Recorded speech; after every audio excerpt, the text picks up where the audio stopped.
ভূমি। আমি কলসা আহসানুল্লাহ ইনস্টিটিউশনের ৮ম শ্রেণীর একজন শিক্ষার্থী এবং সেই সাথে আমি বীর মুক্তিযোদ্ধা আমিনুল ইসলাম মঞ্জু গণিত এবং বিজ্ঞান ক্লাবের একজন শিক্ষার্থী। আমি নিজেকে এখানে দেখে আমি নিজেই খুবই গর্বিত বোধ করছি।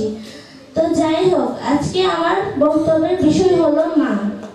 মা শব্দটি শুনতে ছোট্ট শোনালেও এর ব্যাপক অর্থ, যা সারাদিনে বলেও শেষ করা যাবে না।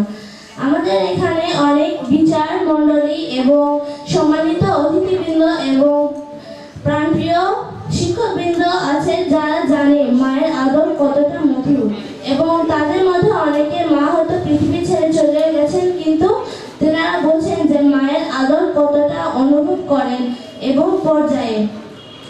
আমার মা একজন ডাক্তার আমার কাছে, বিশেষ করে কারণ আমার যখন অসুখ হয় বা আমি যখন অসুস্থ হয়ে পড়ি তখন মাই আমাকে ওষুধ খাইয়ে দেয় এবং সেবা যত্ন করে।